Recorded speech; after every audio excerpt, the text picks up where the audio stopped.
आप सभी का बहुत बहुत स्वागत है एक नए वीडियो में। प्यारे दोस्तों, अभी तक चैनल पर नए हो तो सब्सक्राइब कर लेना। और दूसरे नंबर में आपको किसी भी ऑनर्स पेपर या सब्सिडरी पेपर का नोट्स तथा सजेशन चाहिए तो कमेंट बॉक्स में उसका नाम लिख कर दो। इस चैनल के माध्यम से आपको बिल्कुल फ्री यानी कि बिल्कुल निःशुल्क दिए जाएंगे। और मेरे द्वारा जो नोट्स सजेशन दिए जाते हैं उसी से सारे सवाल आपके एग्जाम में पूछे जाते हैं, जिसका जीता जागता प्रूफ मैं आप लोगों के सामने दिखाने वाला हूँ। इसके बाद हम लोग वीडियो प्रारंभ करेंगे। एक बार फिर से रिक्वेस्ट करता हूँ, चैनल पर नए हो तो सब्सक्राइब अवश्य कर लेना है, ठीक है। प्यारे बच्चों, मेरे द्वारा सभी ऑनर्स पेपर तथा सब्सिडरी पेपर का सजेशन बच्चों को दिया जाता है और मेरे द्वारा जो सजेशन दिए जा रहे हैं उसी से सारे सवाल आपके एग्जाम में छप रहे हैं। तो विद्यार्थियों का यहाँ पर देख सकते हो कमेंट किस प्रकार आया हुआ है। इस तरह के कमेंटों की संख्या 100-200 में नहीं, हज़ारों में है बच्चों।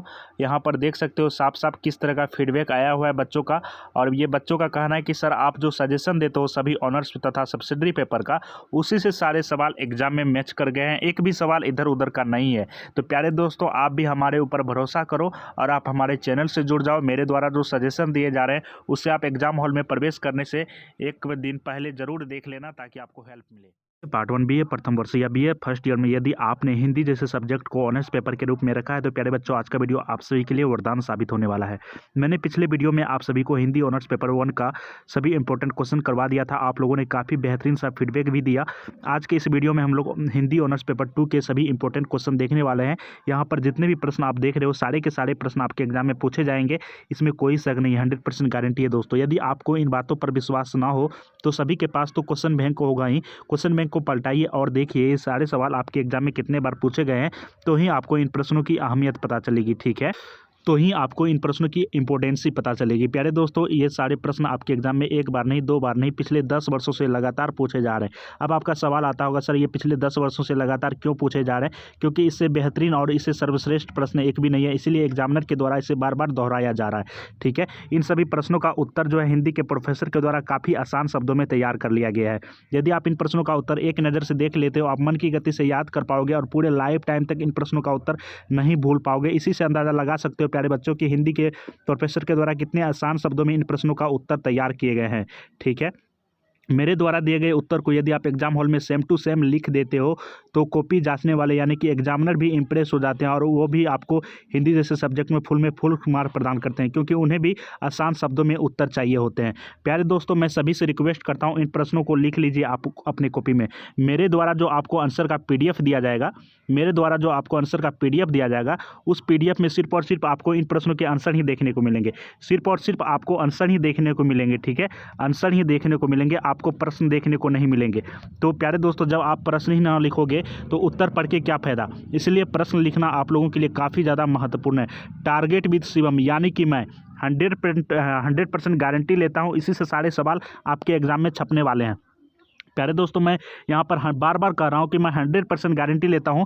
मेरे द्वारा जो आपको यहाँ पर जितने भी सवाल बताए जाएंगे यही से सारे सवाल आपके एग्जाम में छपने वाले हैं, जिसका जीता जागता प्रूफ भी मैंने आपके वीडियो के प्रारंभ में दिखाने का काम किया। आप लोग जो है विश्वास कर सकते हो दोस्तों, ठीक है। यह इस 10 मिनट के वीडियो में आपको 100 मार्क्स की गारंटी ली जा रही है, तो आप लोगों के पास एक गोल्डन अपॉर्चुनिटी है। इस तरह की अपॉर्चुनिटी को यूँ ही जाने नहीं दिया जा सकता है। तो प्यारे दोस्तों, सबसे पहले आप इन प्रश्नों को अपनी कॉपी में लिखिए। वीडियो के अंत में बताऊँगा कैसे कुल मिलाकर 1 मिनट में आप सभी आंसर का PDF प्राप्त कर पाओगे। तो प्रश्न लिखना काफ़ी ज़्यादा आवश्यक है। प्रश्न लिखोगे तो ही मैं गारंटी लूँगा 100% मार्क्स ही, अन्यथा नहीं लूँगा। तो जल्दी से आप इन प्रश्नों को लिखिए। मैथिली शरण गुप्त, पहला प्रश्न जो आप देख रहे हैं आपके एग्जाम में कई बार रिपीट हो चुके हैं, इस बार भी आने की संभावना 100% है। मैथिली शरण गुप्त का कवि परिचय प्रस्तुत कीजिए। मैथिली शरण गुप्त का कवि परिचय प्रस्तुत कीजिए। यह प्रश्न काफ़ी ज़्यादा इंपॉर्टेंट है, अथवा में आपसे पूछ दिया जाएगा। मैथिली शरण गुप्त का संक्षिप्त जीवन वृत्त प्रस्तुत करते हुए उनके काव्यगत वैशिष्ट्य पर प्रकाश डाले। देखिए प्यारे दोस्तों, यहाँ पर ये दोनों प्रश्न आपको अलग अलग लग रहे हैं ना, परंतु दोनों का उत्तर जो है सेम होगा, ठीक है। तो प्यारे दोस्तों, इन सभी प्रश्नों का जो है ये दोनों प्रश्न का उत्तर सेम होगा और इन दोनों में से एक सवाल आपके एग्जाम में 100% पूछे जाएंगे, ये लिख लो।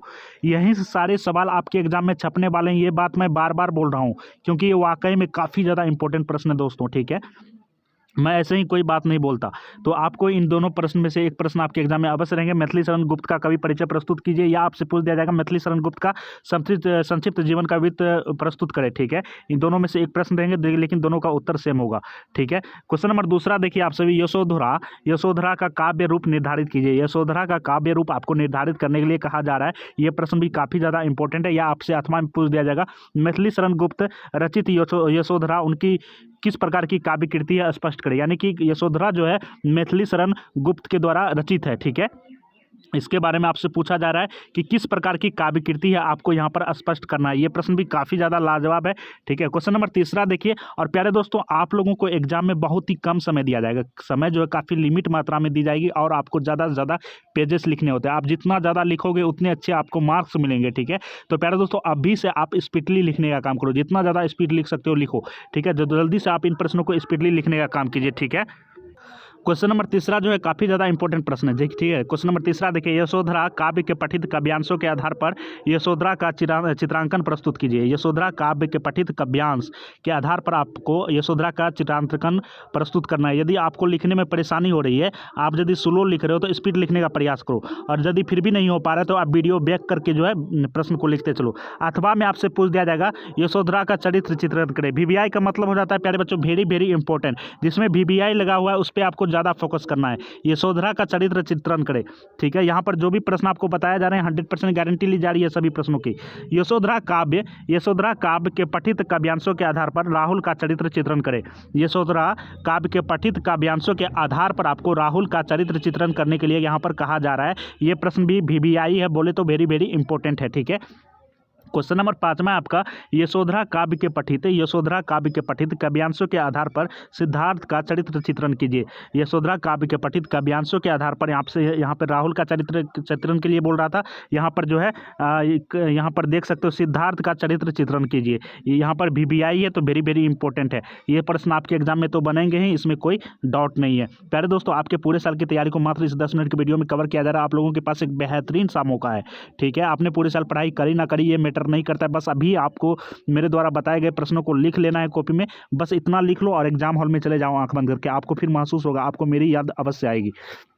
क्वेश्चन नंबर 6 देखिए। यहाँ पर आपने यहाँ पर देख सकते हो यशोधरा काव्य के काव्यांशों के आधार पर गौतम और गोपा का तुलनात्मक चिन्हांकन करें। यानी कि गौतम और गोपा का जो है यहाँ पर आपको तुलनात्मक अंतर पहले बताना है, फिर इसके बाद दोनों का चरित्र प्रस्तुत करना है। प्यारे दोस्तों, क्वेश्चन नंबर 7 देखिए। यशोधरा की विरह भावना पर प्रकाश डाले। यशोधरा की विरह भावना पर आपको प्रकाश डालने के लिए कहा जा रहा है। काफ़ी बेहतरीन सा प्रश्न है ये, और इसमें देख सकते हो VVI भी लगा हुआ है, बोले तो वेरी वेरी इंपॉर्टेंट है ये क्वेश्चन। ठीक है, आपके एग्जाम में तो पूछे जाएंगे, इसमें कोई शक नहीं। क्वेश्चन नंबर 8 देखिए। यहाँ पर यशोधरा के आलोक में गुप्त जी की नारी भावना पर प्रकाश डाले। यशोधरा के आलोक में गुप्त जी की नारी भावना किस प्रकार रही है, नारी भावना किस प्रकार फूट रही थी, इसके बारे में आपको यहाँ पर बताना है। वेरी वेरी इंपॉर्टेंट है ये क्वेश्चन। अथवा में आपसे पूछ दिया जाएगा मैथिली शरण गुप्त नारी भावना के समर्थ कवि हैं, सिद्ध कीजिए। मैथिली शरण गुप्त जो है नारी भावना के समर्थ कवि हैं, आपको सिद्ध करना है। कैसे समर्थ कवि हैं इसके बारे में आपको सिद्ध करना है, तो फास्टली लिखते जाना है आपको। ठीक है, पहले आप प्रश्न लिख लो, उत्तर की चिंता मत करो। क्वेश्चन नंबर 9 है यहाँ पर। यशोधरा काव्य के पठित काव्यांशों के आधार पर सिद्ध कीजिए कि मैथिली शरण गुप्त वैष्णव भावना के समर्थ कवि थे। जी हाँ, यशोधरा काव्य के पठित काव्यांश के आधार पर आपको सिद्ध करने के लिए कहा जा रहा है कि मैथिली शरण गुप्त जो है वो वैष्णव भावना के समर्थ कवि थे या नहीं, जिसके बारे में आपसे पूछा जा रहा है। या अथवा में आपसे पूछ दिया जाएगा यशोधरा काव्य के पठित काव्यांशों के आधार पर गुप्त जी के जीवन दर्शन की विशेषताओं पर आपको प्रकाश डालना है। ठीक है, यशोधरा काव्य के पठित काव्यांशों के आधार पर गुप्त जी के जीवन दर्शन की विशेषताओं पर आपको प्रकाश डालने के लिए कहा जा रहा है। ये सारे के सारे प्रश्न काफी ज्यादा इंपॉर्टेंट है। अथवा में आपसे पूछ दिया जाएगा गुप्त जी, जी हाँ दोस्तों, यानी कि मैथिली शरण गुप्त जी की सामंजस्य भावना पर प्रकाश डाले। मैथिली शरण गुप्त जी की सामंजस्य भावना किस प्रकार रही थी, इसके बारे में आपको यहाँ पर व्याख्या करना है। क्वेश्चन नंबर 10 है। यशोधरा काव्य के पठित काव्यांशों के आधार पर गुप्त जी के उद्देश्य एवं संदेश पर प्रकाश डाले। यशोधरा काव्य के पठित काव्यांशों के आधार पर गुप्त जी के उद्देश्य, गुप्त जी यानी कि यहाँ पर मैथिली शरण गुप्त जी का क्या उद्देश्य था, उनका संदेश क्या था, इसके बारे में आपको बताना है। जी हाँ दोस्तों, क्वेश्चन नंबर 11 देख सकते हो आप सभी, काफी इंपॉर्टेंट प्रश्न है, जल्दी से आपको फास्टली अपने कॉपी में लिखते जाना है। यशोधरा काव्य के पठित काव्यांशों के आधार पर मैथिली शरण गुप्त के रचना कौशल का परिचय दे। रचना कौशल का आपको यहाँ पर परिचय देने के लिए कहा जा रहा है। यशोधरा काव्य के पठित काव्यांशों के आधार पर मैथिली शरण गुप्त जी के रचना कौशल का यहाँ पर आपको परिचय देना है। क्वेश्चन नंबर 12 प्यारे बच्चों देखो, यशोधरा काव्य की संक्षिप्त कथा वस्तु का प्रस्तुत यहाँ पर आपको करना है। कथा वस्तु का यहाँ पर आपको प्रस्तुति करनी है। VVI बोले तो वेरी वेरी इंपॉर्टेंट, जिसमें VVI लगा है उस पर आपको ज़्यादा फोकस करना है, क्योंकि VVI बोले तो वेरी वेरी इंपॉर्टेंट। ठीक, प्यारे बच्चों यहाँ पर देख सकते हो क्वेश्चन नंबर 13 है आपका, घूम रहा है कैसा चक्र, घूम रहा है कैसा चक्र विषयक काव्यांश की समीक्षा प्रस्तुत करने के लिए कहा जा रहा है। घूम रहा है कैसा चक्र विषयक काव्यांश की समीक्षा आपको यहाँ पर प्रस्तुत करने के लिए कहा जा रहा है। बोले तो वेरी वेरी इंपॉर्टेंट है ये सवाल, उम्मीद करता हूँ आप अपने कॉपी में लिखते चलोगे। क्वेश्चन नंबर 14 आपका, देखी मैंने आज जरा विषयक काव्यांश की यहाँ पर समीक्षा करने के लिए कहा जा रहा है। तो आप सभी फास्टली कॉपी में लिखते चलोगे, मैं ऐसा उम्मीद करता हूँ आप सभी छात्रों से। देखिए मैंने आज जरा विषयक काव्यांश की समीक्षा कीजिए। क्वेश्चन नंबर VVI है ये, ठीक है, वेरी वेरी वेरी इंपॉर्टेंट है ये। मरने को जग जीता है, क्वेश्चन नंबर 15 है आपका, मरने को जग जीता है विषयक काव्यांश की समीक्षा करे, व्याख्या करे। मरने को जग जीता है विषयक काव्यांश की यहाँ पर समीक्षा करने के लिए कहा जा रहा है। बोले तो वेरी वेरी इंपॉर्टेंट है ये सवाल, ये सारे सवाल काफ़ी ज़्यादा इंपॉर्टेंट हैं, आपके एग्जाम में पूछे ही जाएंगे, ठीक है। तो ये सारे सवाल को आपको अपने कॉपी में अच्छे ढंग से लिख लेना है, अपने प्यारे से कॉपी में जल्दी से लिख लेना है सभी को। यशोधराम मैथिली शरण गुप्त के आधार पर कविता वो क्षण भंगुर भय राम राम का काव्य सौंदर्य लिखे। यशोधराम मैथिली शरण गुप्त के द्वारा रचित है, सभी को पता है, के आधार पर कविता वो क्षण भंगुर भय राम राम का काव्य सौंदर्य, यानी कि काव्य सौंदर्य, इसकी सौंदर्यता को आपको यहाँ पर लिखना है। VVI बोले तो वेरी वेरी इंपॉर्टेंट। प्यारे दोस्तों हम लोग 1 लाख सब्सक्राइबर के करीब पहुँच चुके हैं, ठीक है। आप लोगों से बस एक सपोर्ट चाहता हूँ, मेरे द्वारा आपको सारे कंटेंट बिल्कुल निःशुल्क में दिए जा रहे हैं। और आगे जो है जैसे ही 1 लाख सब्सक्राइबर पार हो जाता है, यहाँ पर सभी ऑनर्स पेपर तथा सब्सिडी पेपर के प्रोफेसर के द्वारा आप लोगों को बिल्कुल निःशुल्क शिक्षा दी जाएगी, सारे कंटेंट बिल्कुल फ्री दिए जाएंगे 1 लाख सब्सक्राइबर होने के बाद। तो प्यारे दोस्तों यदि आप भी चाहते हो कि आपको भी बहुत सारे लाभ मिले हमारे चैनल के माध्यम से, जल्दी से चैनल को सब्सक्राइब कर लो। प्रत्येक के घर में कम से कम 4 से 5 फ़ोन अवश्य होंगे, सभी फ़ोन से आपको चैनल को सब्सक्राइब कर देना है, क्योंकि हम आप लोगों के लिए इतना सारा मेहनत कर रहे हैं। तो आप लोगों का भी फर्ज बनता है, दायित्व बनता है कि चैनल को ज़्यादा से ज़्यादा सब्सक्राइब करें, क्योंकि ये चैनल मेरा नहीं है, पर्सनली मेरा नहीं है, आप सबका है। आप जितना इस चैनल को सब्सक्राइब करवाओगे उतना मेरे द्वारा मेहनत किया जाएगा, ठीक है। आप लोगों का सब्सक्राइबर ही कहीं ना कहीं हमारे लिए एनर्जी है। इन सभी प्रश्नों का उत्तर भी आपको बिल्कुल निःशुल्क दिए जा रहे हैं, आपसे 1 रुपये नहीं लिए जा रहे, तो आपको सब्सक्राइब करना बनता है यार, क्योंकि मेहनत कर रहे हैं, इतना मेहनत कर रहे हैं, तो आपका भी कहीं ना कहीं दायित्व बनता है। हम आप लोगों को इतना क्वेश्चन अध्ययन करके दे रहे हैं। क्वेश्चन नंबर 17 देखिए, यहाँ पर मैं जितना प्रश्न बता रहा हूँ सारे प्रश्न को देख लो और एग्जाम हॉल में चले जाना। यहाँ क्वेश्चन नंबर 17 है आपका, सिद्धि हेतु स्वामी गए, सिद्धि के लिए स्वामी गए, सिद्धि हेतु स्वामी गए विषयक काव्यांश की यहाँ पर समीक्षा करें। अथवा में आपसे पूछ दिया जाएगा, यशोधरा मैथिली शरण गुप्त के आधार पर कविता सिद्धि हेतु स्वामी गए का काव्य सौंदर्य लिखिए, ठीक है। इन दोनों में से एक प्रश्न आपके एग्जाम में पूछे जाएंगे, लेकिन इस बार ये प्रश्न पूछे जाएंगे जिसमें VVI लगा हुआ है, ठीक है। VVI जो लगा हुआ है ये सवाल आपके एग्जाम में पूछे जाएंगे, और इन दोनों प्रश्नों का उत्तर जो है सेम ही है। तो यशोधरा मैथिली शरण गुप्त के आधार पर कविता सिद्धि हेतु स्वामी गए का काव्य सौंदर्य आपको लिखने के लिए कहा जा सकता है। क्वेश्चन नंबर 8वां है आपका, 18वां यानी कि 18 है आपका, अब कठोर ही वर्जदापी विषयक काव्यांश की समीक्षा करें। अब कठोर ही वर्जदापी विषयक काव्यांश की समीक्षा करें। क्वेश्चन नंबर 19 है, आली चक्र कहाँ चलता है विषयक काव्यांश की समीक्षा करें, ठीक है। आली चक्र कहाँ चलता है विषय काव्यांश की यहाँ पर समीक्षा करें। क्वेश्चन नंबर 20 है आपका, रुदन का हंसना ही तो गान, रुदन का हंसना ही तो गान है विषय काव्यांश की यहाँ पर आपको समीक्षा करना है। यह आपसे पूछ दिया जाएगा अथवा में कि यशोधरा यानी कि मैथिली शरण गुप्त, ठीक है, यशोधरा। पहले दोस्तों अथवा में दिया जा सकता है आपको, अथवा में यशोधरा मैथिली शरण गुप्त के आधार पर कविता रुदन का हंसना ही तो गान है का भाव स्पष्ट करे। क्वेश्चन नंबर 21 आपका, निज बंधन को संबंध संयंत्र बनाओ विषयक काव्यांश की समीक्षा करें। VVI है बोले तो very very important. Question number 22 देखिए, यहाँ पर पधारो भाव भाव के भगवान, जी हाँ दोस्तों, पधारो भाव भाव के भगवान विषयक काव्यांश की यहाँ पर समीक्षा करने के लिए कहा जा रहा है। वेरी वेरी इंपॉर्टेंट है ये सवाल, ठीक है। इसके बाद प्यारे दोस्तों यहाँ पर देख सकते हो, आपसे पूछा जाएगा प्रसाद निराला पंत महादेवी की श्रेष्ठ रचना है, ठीक है। यहाँ पर कुल मिला के 4 राइटर का आपसे सवाल पूछे जा सकते हैं। प्रसाद निराला पंत महादेवी की श्रेष्ठ रचना है। प्रसाद जी का संक्षिप्त जीवन वृत्त एवं कवि परिचय दीजिए। अथवा में आपसे पूछ दिया जाएगा, सिद्ध कीजिए कि प्रसाद जी उदात्त भावों के कवि हैं। क्वेश्चन नंबर 2 आपका, निराला जी का जीवन वृत्त एवं कवि का परिचय दीजिए। निराला जी का जीवन वृत्तांत तथा कवि का परिचय दीजिए। क्वेश्चन नंबर 3 है, सुमित्रानंदन पंत का आप लोगों ने नाम अवश्य सुना होगा यदि हिंदी जैसे सब्जेक्ट को ऑनर्स पेपर के रूप में रखा है। सुमित्रानंदन पंत का काव्य सौष्ठव लिखिए। क्वेश्चन नंबर 4 है आपका, पठित कविता के आधार पर सिद्ध कीजिए कि महादेवी करुणा वेदना की गायिका है। महादेवी वर्मा जो है वो करुणा वेदना की गायिका है। यहाँ पर आपको सिद्ध करने के लिए कहा जा रहा है, तो आपको सिद्ध करके बताना है, ठीक है। क्वेश्चन नंबर यहाँ पर 5वां देखिए, हिमाद्री तुंग श्रृंग से कविता का काव्य विशिष्ट लिखिए। VVI है बोले तो very very important. Question number 6 देखिए, अरी बरुणा की शांत कछार का भाव आपको यहाँ पर स्पष्ट करने के लिए कहा जा रहा है। वेरी वेरी इंपॉर्टेंट है। क्वेश्चन नंबर 7 है, पेशोला की प्रतिध्वनि कविता का सार लिखिए। वेरी वेरी इंपॉर्टेंट है ये सवाल। आप लोग को फास्टली लिखते जाना है, ठीक है। फास्टली लिखोगे तो ही आप जो इन प्रश्नों का उत्तर दे पाओगे, ठीक है। प्यारे दोस्तों, देख सकते हो आप लोगों को लग रहा होगा कि क्वेश्चन काफ़ी ज़्यादा है, परंतु देखिए यहाँ पर हिंदी जैसे सब्जेक्ट में ना क्वेश्चन आपको ज़्यादा दिए जाएंगे, काफ़ी ज़्यादा दिए जाएंगे, ठीक है। इसलिए आपको कौन सा क्वेश्चन पढ़ना है, कौन छोड़ना है, ये सब बात की कन्फ्यूजन में आप फंस जाते हो और आप हिंदी जैसे सब्जेक्ट में कम मार्क्स लेके आते हो। परंतु मेरे द्वारा जो आपको क्वेश्चन सजेस्ट किए जा रहे हैं, इसी से सारे सवाल आपके एग्जाम में छपने वाले हैं, ठीक है। बस इतना पढ़ लो, एग्जाम हॉल में चले जाना। हिमाद्री तुंगसुरी से कविता का काव्य विशिष्ट लिखिए। वेरी वेरी इंपॉर्टेंट है। इसके बाद क्वेश्चन नंबर 6 है आपका, अरी बरुणा की शांत कछार का भाव आपको सौंदर्य स्पष्ट करना है, ठीक है। क्वेश्चन नंबर 7 है, पेशोला की प्रतिध्वनि कविता का सार लिखिए। वेरी वेरी इंपॉर्टेंट है। क्वेश्चन नंबर 8 है, तुमुल कोलाहल कलह में कविता का वैशिष्ट निरूपित कीजिए।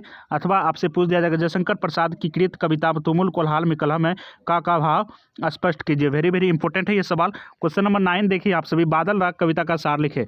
ये सारे 2 नंबर है, ठीक है। 2 नंबर आपको इसमें मिलेंगे और पहले जो मैं बताया उसमें काफ़ी अच्छे मार्क्स मिलेंगे आपको, तो इसको भी देख लेना है। बादल राग कविता का सार लिखिए। इसके बाद स्नेह निर्झर बह गया है कविता का भाव स्पष्ट करें। द्रुत झरो कविता का भाव लिखिए। भारत माता कविता का सार लिखिए। धेनुए कविता का भाव लिखिए। नौका बिहार कविता का भाव सुंदर लिखिए। मैं नीर भरी दुख की बदली काव्य सुंदर लिखे। क्वेश्चन नंबर 16 आपका, मधुर मधुर मेरे दीपक जल कविता का सार लिखे। वेरी वेरी इंपॉर्टेंट है ये सवाल।